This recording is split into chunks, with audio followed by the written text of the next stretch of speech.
All right, so we're talking home field advantage, fellas. All of the cities have been chosen for the inaugural season, all of the venues that they will be playing in.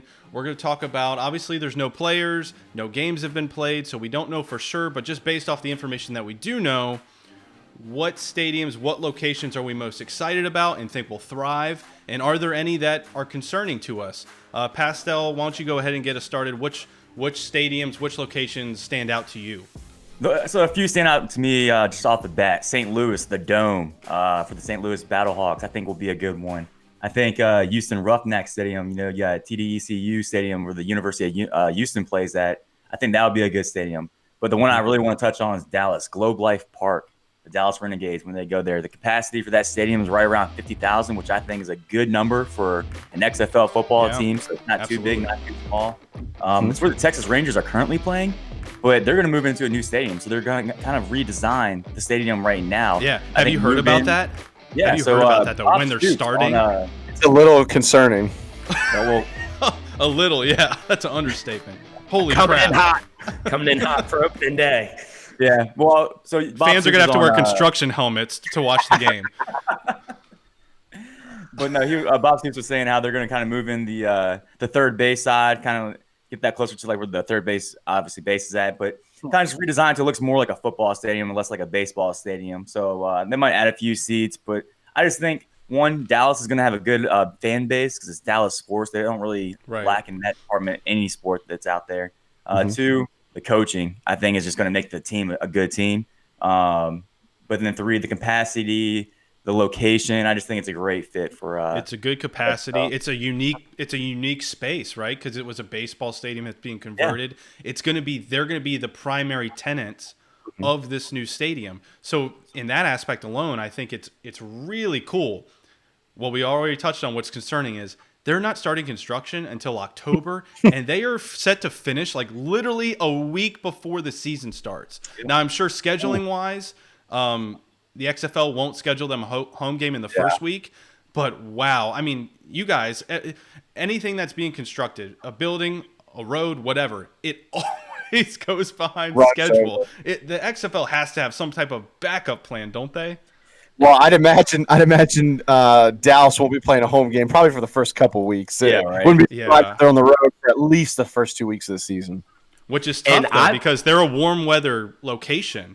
They're going to want to try to stay away probably from New York, from DC, maybe Seattle for at least the first week or two so they can get more warm weather games. So not having Dallas available potentially as a place that you can go. I mean, you can't schedule a game right now when you haven't even started construction and confidently be ready to host a professional football game. I mean, so the whole setup is cool. The timeline of the conversion thing scares the crap out of me. Yeah, that's definitely concerning, man. I don't know where they thought that through, but the biggest thing they got to be worried about is weather. That's what always slows down construction is weather. So they got to pray for good weather. Kenny, I think these other teams from the north won't have a good home field advantage because it might just be too cold to go to football games in the middle of February. I mean, you think differently, Kenny? That's an advantage. I think having Houston and Dallas and Tampa having to come play in New York is and LA is super big advantage for teams like New York and DC. I think that's on the huge. field play for game play. On the field, yeah. You have them come marketing, bringing fans into the stadium. I don't disagree. Well, for one, I think you adjust to where you live. Like, I don't think New Yorkers are that concerned about it being 10 degrees in February. I mean, I buy that. Come watch a product that you've never seen before. They're not coming to watch the Jets or the Giants. They're coming to watch a team that they have really little to no emotional connection to. I'm not saying from a fan perspective it's a huge advantage, but I think from a weather perspective, from a home field overall, it's an advantage. But Kenny, what stadium are you excited about? Which one do you think people will rally behind? My number one, I'm excited about TDECU Stadium at the University of Houston. It's a brand new stadium. It's state of the art. They only have to share it with the University of Houston, but I think that's a bonus because you're going to have a built-in audience right there on. You're basically playing like They're almost 10 minutes from campus. They're 10 minutes from campus. Yep. So I mean, college kids, in the middle of their semester, they want something to do. They can Uber or walk to right there and go watch a game. And I don't think tickets are going to be super expensive. The capacity is only 40,000, so it's not like you have to sell a ton of tickets. And you're near downtown Houston. I think you're near campus. You're near one of the biggest cities in the United States, and you're in a football-rich environment. I think it's going to be a fantastic environment. Yeah, combination of things when you look into it. So yeah, they're right on the outskirts of campus. They're about 10 minutes from downtown. And June Jones, I think, will kind of open a lot of eyes in the type of offense he runs. It's going to be an exciting brand of football. Yep. So I think that's a team that without seeing the players that are on the roster right now, that's a team just by looking at the head coach, the location, just the city and their history of being a sports town. Houston's definitely one to get behind. Obviously, St. Louis in the Dome, Glessner is one that we think is going to be the top, if not top two, at least in terms of attendance. Even though they're playing in the Dome, which is a larger venue, based on the history of the Rams leaving, St. Louis, at least so far, fan base wise, they have been the most active by far through like social media channels and whatnot. Yeah, they've been very fired up on Twitter. We threw this question out last week, and I believe the majority of people that answered responded with the Dome because they were Battlehawk fans. Mm-hmm. So I think if we take home field advantage, I think we got to take several factors into consideration. One, obviously the attendance is the biggest part of it, right? How loud is it going to be? Are they going to have, packed stands? That's why I think Houston was a great one, and I actually didn't think about that point. The second one is weather, whether it's the absence of weather or it's the inclusion of weather. So you can kind of take it either which way. But I think when you're talking about attendance and stadium noise, I think that St. Louis is going to take the cake on that one. And I think it's going to be a lot of fun to watch them really pack that dome and be loud. It's going to be great. So talking about loud fan bases, obviously Seattle has a great reputation. They support, obviously, the Seahawks. They support the Sounders. This past season, they brought 40,000 a game to Sounders matches. So if they bring in 40,000 a game to Seattle Dragons, I think that's a pretty good number. Yeah. That's something that you can shoot for, and I think it's attainable. Mm-hmm. What do you think, Les?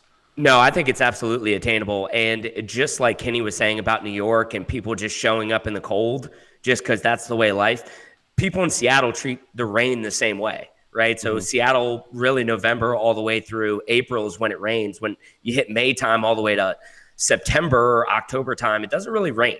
But the other thing about CenturyLink is the way it's constructed, the I guess you could call it the overhang roof part of it that actually covers all the seats. So the fans never actually get wet. The only people that are getting wet are the players on the actual field. So I think from a home field advantage standpoint, it's a great football town. Obviously, everybody shows up for the Seahawks. Everybody shows up for the Huskies, right? They're known as two of the louder stadiums in their respective leagues. They pack out the Sounders. When the Sonics were around, they used to, people would have to, or players would have to put earplugs in at halftime because it's a loud fan base. So I think when you talk about home field advantage from a fan perspective, I think Seattle absolutely has to be in the conversation with just players. It's going to be hard to play there.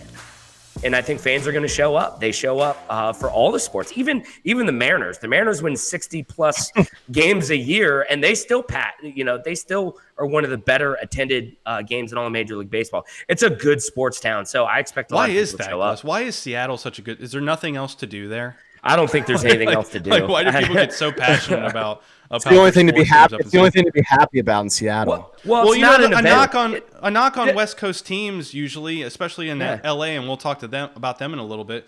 But there's so much, West Coast. It's a slower pace of life. It's much more chill, relaxed. So the fact that Seattle kind of stands out as this fan base that gets so energized and rallies around their teams, I just find it interesting. That's all. Well, Seattle is not an event town. Right? Like DC is an event town. Los Angeles is an event town, right? Like they show up when their teams are doing well. When their teams aren't doing well, there's generally a lot of other stuff to do, right? What's the hot ticket in town? And then everybody shows up. Seattle's not like that. And I don't know if there's just not a lot else to do. I mean, they have an influx of just kind of a younger crowd now with all the companies that are in Seattle and that are moving to Seattle. So it's kind of one of the biggest things to do is to, go support one of the teams. So based on our social media voting, basically it was Seattle and St. Louis, 1A, 1B. You can swap those from at least, a polling perspective. Houston, Dallas. One that I want to talk about that I'm actually encouraged by, and it's mainly because of the venue itself, is Washington, D.C. and Audi Field for the Defenders. I think it is a perfect location for an XFL team. It's going to be the smallest stadium in the league at around 20,000, but it's a loud venue. And to me, the perspective on TV is just as big as the actual atmosphere in game. Obviously, the atmosphere. Yeah, I agree with that. But for example, you have 20,000 fans, a sellout crowd at Audi Field. The atmosphere is going to look insane. It's going to be energetic. The red and white, you're going to see red shirts everywhere. I'm just picturing it now. It's going to be an awesome looking setup.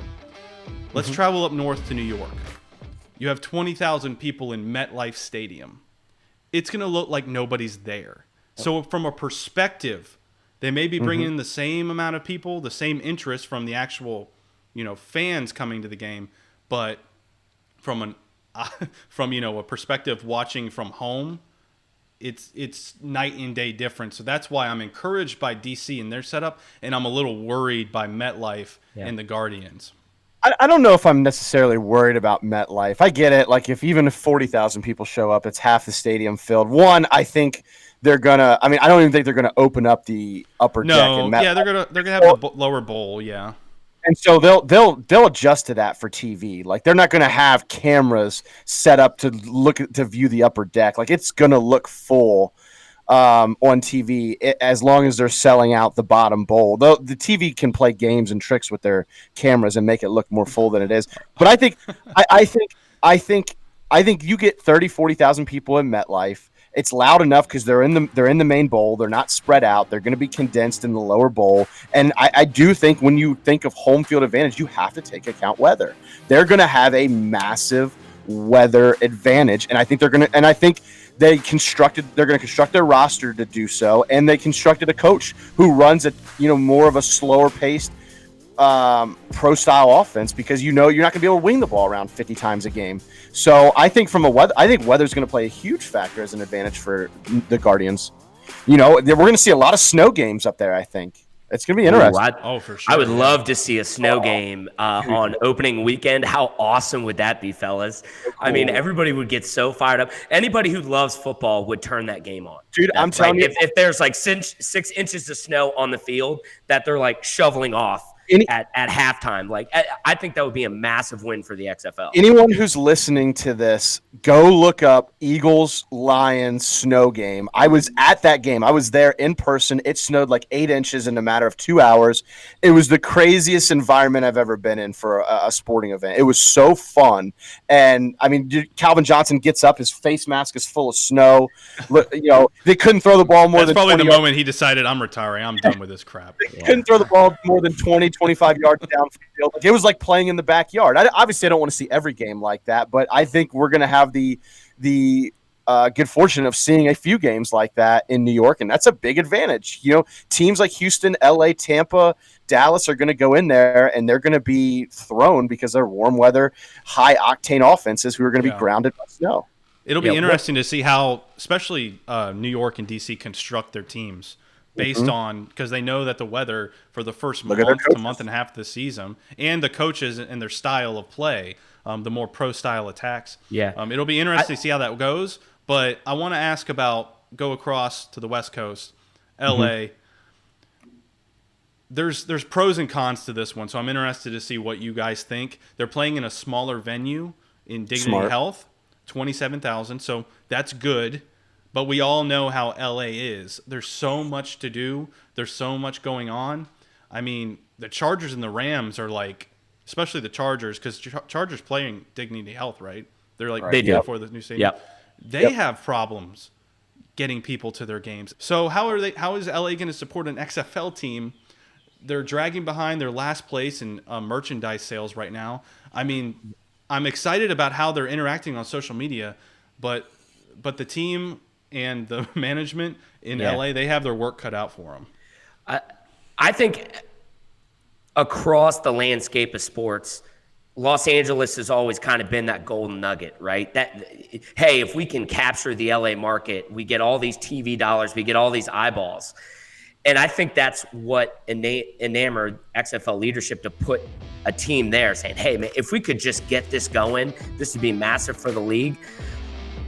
I just don't know if the XFL is going to thrive in LA like it is with other fan bases, and that's going to be reflected in the home field advantage. I mean, USC is the talk of the town there, right? That's really the professional sports team there. Yeah. And you're going to be in the heart of NBA season, and so everybody's be going to Lakers games. Everybody's going to be talking about the Lakers. So you can't show up for the Chargers during the NFL season, or you're not going to show up for the Rams. I actually think the Rams do okay. I think it's the Chargers is the big one. Well, nobody really the Chargers aren't native. At least the Rams have some sort of history in LA, and they're kind of fondly remembered. But it's tough. Nobody goes. Now, I won't hold that against the LA XFL team, because I just don't think anybody cares about the Chargers. But it was smart putting them in a venue that only holds 27,000 people for sure. Should they have considered a place like San Diego, where the AAF tried, a team just like St. Louis, that lost an NFL team, San Diego losing the Chargers to LA? Do you think they should have gone that type of route, or they want to go to the biggest market as possible on the West Coast, so that's why they choose LA? Like, which one would you, if you're a startup league? It's a tough choice. You got to go with the big city. I think that's how you sell your advertisements. Yeah. Like, hey, we're going to be even if there's not there's not fans showing up to the LA games, you can at least sell your advertisers, hey, we're going to have commercials in LA, in the LA market, and that's 10 million people with eyes on it. So you have to. I couldn't agree more, Kenny. I think that's part of the reason why Oliver Luck got the TV deal for the XFL, was because they included that massive market. There's so many eyeballs. I think LA, it's got to be top 3 from a population standpoint, if not number 2 behind New York. So that's one I think you had to do it. It's going to be interesting to see how that goes. To me, it could go either way. Obviously, the success of the team is a big part of it. How they reach out in the community, which they're doing a fantastic job of, reaching out to the community, holding events. I think they've held way more events than every other team so far. They have a very active president. They have a very active head coach, GM. So they've done all they can. They put the pieces in place before they've actually started, playing games. So we'll see how it works out. The last one that we need to talk about is Tampa Bay, Raymond James Stadium. They share it with the Buccaneers. It holds almost 66,000 people. Guys, what is your optimism level when we're talking about the Tampa Bay Vipers? Kenny is shaking his head, not looking very positive over there. I don't know. You're in a retirement city. The Tampa Bay Rays win 90 to 100 games a year, and nobody shows up to those games, to the point where they're going to have to play half their season in Montreal, or at least they're exploring it. I don't think the Bucks even sell out that well. Granted, the Bucks have been horrid since they won their Super Bowl, but it's not a popular sports town. It's just not. Even like we've talked about event towns and stuff like that, but at least there's people there. Like, if you're not a sports town and your population's not that big, that's a recipe for trouble. Professional sports in Florida have always struggled, right? There hasn't. You look at Miami. You look at Tampa, you look at Orlando. Sorry, Riley. Sorry about Miami. Jacksonville, to an extent. Now, I think they've done a lot in recent years to get people out there into the game. And obviously, winning cures everything. But for a startup league in kind of an area that doesn't really draw that well, I don't know if there's going to be any home field advantage other than if they get to the championship game, or if they're one of the best teams there. So I don't know. I'm not very bullish on it either. I'm 100% in Kenny's boat on this one. I had them last. We'll I had that. They were my last ranked team in terms of home field advantage. I thought nothing about them was special at all, even behind LA. Yeah, I mean, I kind of compare it to the LA factor, like Glessner was kind of just talking about. I mean, there's just so many other things to do. If you're in Florida, if you're in LA, do I really want to go to a startup football league? I'm not sure if I really want to. And it starts, unless there's primetime players, which I think Glessner, kind of what you touched on is, bottom line is the Lakers have LeBron James now. They have Anthony Davis. I'm going to go watch Laker games instead of probably the LA Wildcats. I mean, that's a place where you want to see primetime players show up in Showtime. And even little Clippers.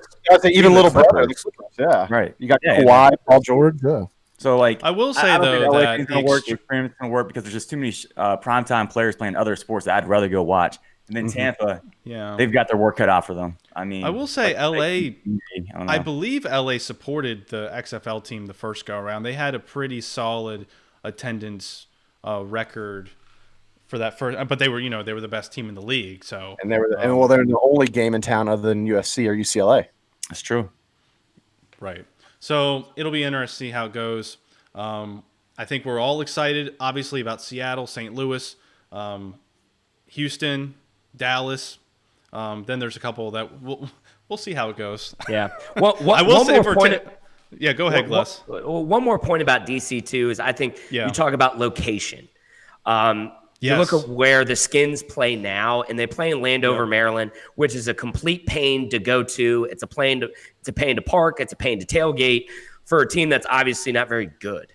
Now, Audi Field is in the Navy Yard neighborhood. A lot of bars, a lot of restaurants. It's right next to Nats Park. Yep. So you want to get people out there. There's metros to get out there. It's accessible. Yeah. I'd be stunned if they're not one of the better fan bases from an attendance standpoint because of the neighborhood that they're in. There's a lot to do, a lot of places to go before and after. I think it's going to be a big success. So I'm very bullish on it like you are, Riley. Yeah. They've done a great job building that area up, haven't they, since they built Nats Park? It's really gotten a lot better in terms of, things to do. And then, like you said, it's right off of a metro, unlike the Redskins, where you have to go, 10 miles outside of the D.C. city limits to even get to the stadium. It's like a half-mile walk, at least, from the metro, and the team is horrible. So I think from that perspective, too, people are so fed up with the Redskins that they're going to be, clamoring for, especially if D.C. is good. If D.C. is good, then people are going to be like, thank the Lord, it's been decades since we've had a football team to root for in a venue that will support, an XFL team perfectly. Well, and again, tickets, I'm assuming, aren't going to be super expensive. You've got 4 or 5 colleges inside D.C. You've got Georgetown, Catholic U, GW, American. I mean, you've got George Mason nearby. University of Maryland's close. So you've got young kids and younger adults who have just graduated from those universities who are looking to do fun things. And that's something you can go to a sporting event for. I'd imagine probably tickets would be $20, $25, $30. It's not, I can't imagine they're going to be super expensive. Yeah, well, we'll have to see. It's all speculation at this point. We'll see in terms of players that sign, players that are drafted, the success of the teams, and then we'll kind of see from there. But just based off, conversations, social media, we have teams that are trending one way and we have teams that are trending the other. But it's all yet to be seen as we head towards February 2020. What's up, football fans? This is Riley from XFL Chalk Talk. Subscribe to our YouTube channel and hit that notification bell so you can stay up to date on all things XFL and interact with us on social media, Facebook, Twitter, Instagram at XFL Chalk Talk.